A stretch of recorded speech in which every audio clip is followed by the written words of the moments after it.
हर साल दिवाली पर राष्ट्रव्यापी बहस छिड़ जाती है कि पटाखे फोड़ें या नहीं। एक वर्ग पटाखों को संस्कृति का हिस्सा बताकर इसकी हिमायती करता नजर आता है, जबकि दूसरा धड़ा इसे पर्यावरण के अनुकूल ना पाकर इसके विरोध में खड़ा दिखता है। ऐसे में यह जानना दिलचस्प हो जाता है कि क्या पटाखे वाकई हमारी संस्कृति का हिस्सा हैं?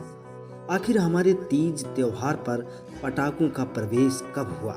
कई इतिहासकारों की पटाखों और गन पाउडर की खोज को लेकर अपनी अलग अलग विचारधारा है और इनके आविष्कार की तारीख अभी तक एक रहस्य है। परंतु इतिहास के कुछ पन्नों से पटाखों के इतिहास के बारे में बताया गया है। ऐसा माना जाता है कि हान राजवंश के दौरान चीन में पटाखों का बनना शुरू हुआ ताकि लोग इसके जरिए बुरी आत्माओं को डरा सकें या भगा सकें। हान राजवंश के लोगों ने जोर से धमाके का उत्पादन करने के लिए बांस को आग में फेंक दिया। आग में बांस जलने लगा, धीरे धीरे उसमें से आवाज हुई और अंत में एक विशाल विस्फोट के साथ फट गया। बांस में खोखले गड्ढे होते हैं जिनमें वायु होती है जो गर्म होने पर एक बड़ी आवाज के साथ फूलती है और फट जाती है। उस समय चीन के लोगों के लिए यह एक रोमांचक अनुभव था। उन लोगों को विश्वास था कि बुरी आत्माएं होती हैं और उन लोगों को लगा कि लकड़ी के विस्फोट से जो आवाज होती है वो बुरी आत्माओं को डराने के लिए काफी है। बुरी आत्माओं से छुटकारा पाना एक खुशी का संकेत था, इसलिए बांस का फटना खुशी और उत्सव से जोड़ा जाने लगा। तब से चीन के लोगों ने हर साल भूत आत्माओं को रोकने के लिए बांस फटने की इस अवधारणा को पारंपरिक बना दिया। बाद में बांस का फटना नव वर्ष, शादियों, पार्टियों इत्यादि जैसे जश्न मनाने वाली घटनाओं का हिस्सा बन गया। जब तक गन पाउडर की खोज नहीं हुई थी, ये ही चलता रहा।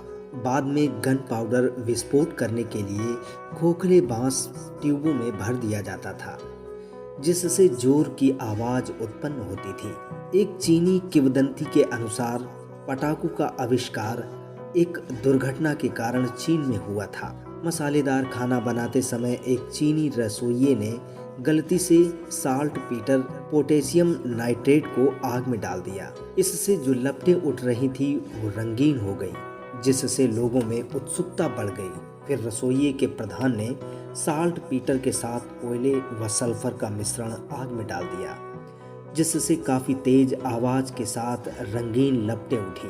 बस यहीं से पटाखों या आतशबाजी की शुरुआती मानी जाती है। भारत सहित अन्य पूर्वी देशों में पटाखे बनाने की कला आती है। वर्ष 1958 में यूरोप में पटाखे का चलना शुरू हुआ। इटली ने यहाँ सबसे पहले पटाखों का उत्पादन किया था। युद्ध के मैदान में जर्मनी के लोग बम का इस्तेमाल करते थे और इसी तरह भारत में भी है। कहते हैं कि मुगलों के आने से पहले ही भारत में पटाखों का चलन शुरू हो गया था। मुगल शुरुआती काल में जानवरों को डराने, खासकर बाघ, शेर और हाथियों को डराने और उनको काबू करने के लिए पटाखों का इस्तेमाल किया करते थे। बाद में ये शादी या जश्न में आतिशबाजी करने के काम आने लगे थे। कुछ इतिहासकार पटाखों का इतिहास ईसा पूर्व मानते हैं। कौटिल्य अर्थशास्त्र में भी एक ऐसे चूर्ण का विवरण है जो तेजी से जलता था, तेज लपटें पैदा करता था और अगर इसे एक नलिका में ठूंस दिया जाए तो पटाखा बन जाता था। किताब के मुताबिक बारिश के मौसम में बंगाल में कई इलाकों में सूखती हुई जमीन पर लवण की एक परत भी बन जाती थी। पटाखों के इतिहास में क्रांतिकारी बदलाव बारूद के आने से शुरू हुआ। सन 1970 के बाद बारूद ने पटाखों को एक नया स्वरूप दिया। 1526 में भारत में सबसे पहले काबुल के सुल्तान बाबर ने भारत में हमले के दौरान इसका इस्तेमाल किया।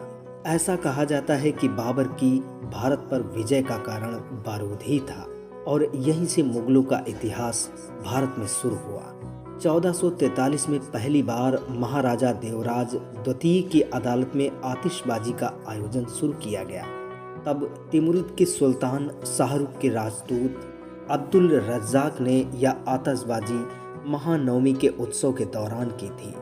इसके बाद से ही भारतीय राजाओं और सुल्तानों द्वारा किसी भी उत्सव और शादी में आतिशबाजी करना आम बात हो गई। 1609 ईस्वी में बाजीपुर के सुल्तान इब्राहिम आदिल शाह ने अपने जनरल की बेटी की शादी में जमकर आतिशबाजी की थी।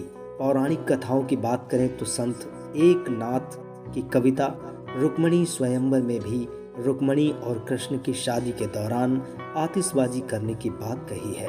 18वीं शताब्दी के आते आते पटाखों का इस्तेमाल आम जनता भी दिवाली उत्सव और शादियों में करने लगी। इसके बाद लगातार पटाखों का चलन बढ़ता गया।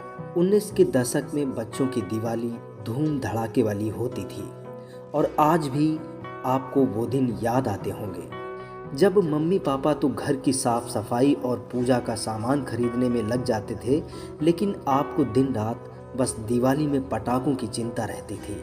शाम को बाजार जाना और आलू बम, चरखी, अनार, लड़ी बम, एटम बम, रॉकेट जैसे न जाने कितने पटाखे खरीद कर लाना। साथियों, हम सबको अपना अपना बचपन, अपने अपने पटाखे और बंदूकें आज भी याद हैं। कैसे हम लोग नित्य नए लकड़ी की बंदूकें बनाते थे और उसमें माचिस की तीली का मसाला रख के पटाखे बनाने का आविष्कार किया करते थे।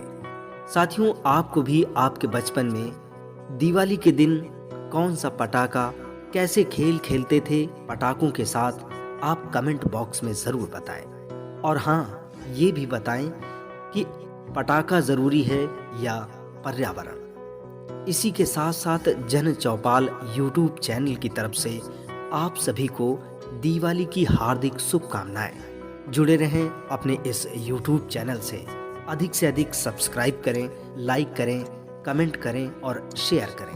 धन्यवाद।